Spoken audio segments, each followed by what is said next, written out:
Assalamualaikum warahmatullahi wabarakatuh. Selamat berjumpa kembali di media pembelajaran IPS bersama Ibu Yeti Irmawati, Bapak Saru Sugito, dan Ibu Rohyati. Pada pertemuan ini kita akan membahas bab 4, yaitu Indonesia di masa kemerdekaan hingga masa reformasi. Ada beberapa sub pokok bahasan pada bab tersebut adalah, kalian bisa lihat, pertama, masa kemerdekaan, kedua, masa demokrasi parlementer, ketiga, masa demokrasi terpimpin, keempat, masa Orde Baru, dan yang kelima, masa reformasi.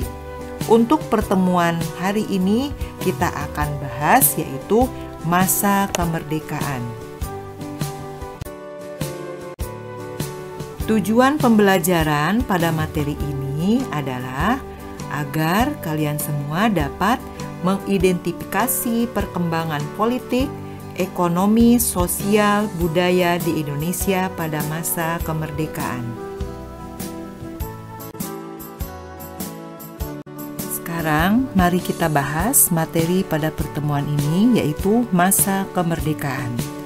Sebelum proklamasi kemerdekaan Indonesia dikumandangkan, ada serangkaian peristiwa penting yang harus kalian ketahui, yaitu Sekutu di bawah pimpinan Amerika Serikat pada tanggal 6 Agustus 1945 telah menjatuhkan bom atom di kota Hiroshima, dan selanjutnya pada tanggal 9 Agustus 1945 dijatuhkan kembali di kota Nagasaki. Dua kota penting ini merupakan jantung perekonomian negara Jepang, dan ini dilakukan oleh Sekutu sebagai serangan balasan terhadap Jepang karena Jepang dahulu pada tanggal 7 Desember 1941 telah menjatuhkan bom atom atau menghancurkan pangkalan militer milik Sekutu di kota Pearl Harbor, Hawaii. Sekarang kalian perhatikan gambar berikut ini.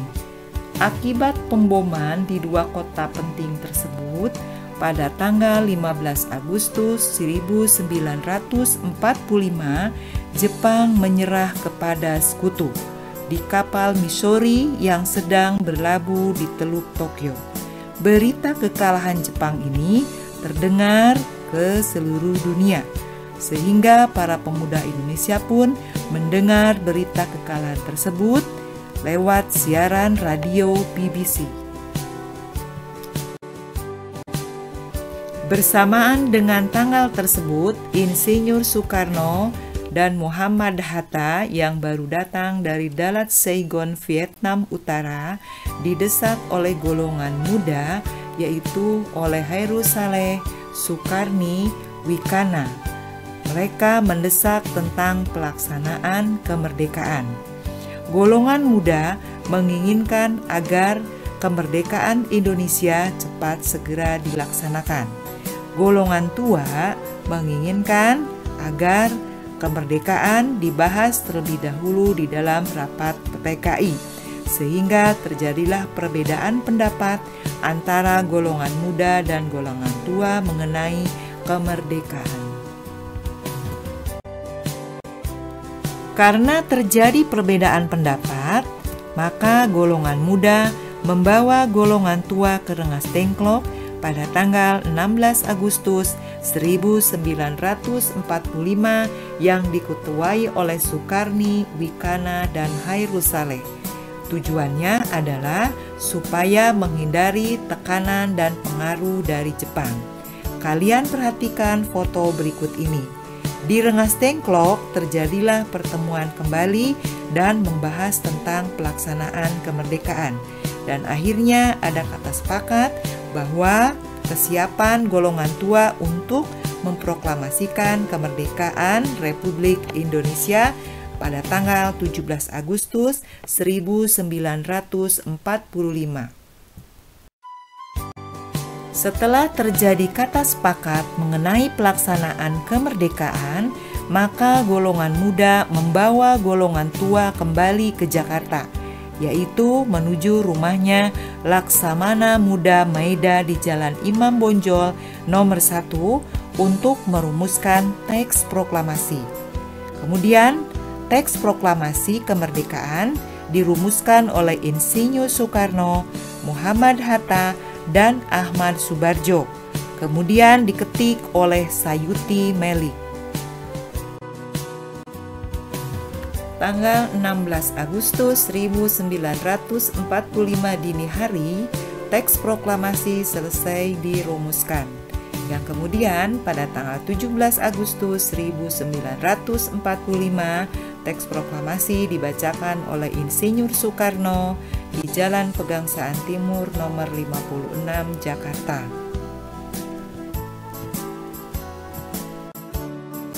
Setelah kemerdekaan Indonesia dikumandangkan, maka rakyat Indonesia menyambut dengan gembira dan penuh semangat untuk mempertahankan kemerdekaan. Misalnya adanya pernyataan dari Sri Sultan Hamengkubuwono ke-9 pada tanggal 5 September 1945.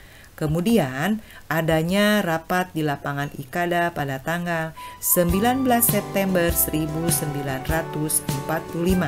Berikutnya, rakyat pun melakukan tindakan-tindakan heroik atau kepahlawanan untuk mempertahankan kemerdekaan, yaitu contohnya misalnya dengan insiden bendera di kota Surabaya.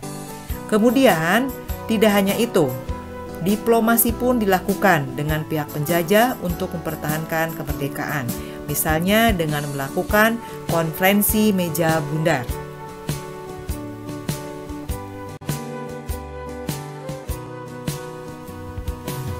Demikianlah materi pada pertemuan ini, mudah-mudahan bermanfaat untuk kita semua. Terima kasih. Akhir kata kita ucapkan alhamdulillahirobbilalamin. Wassalamualaikum warahmatullahi wabarakatuh.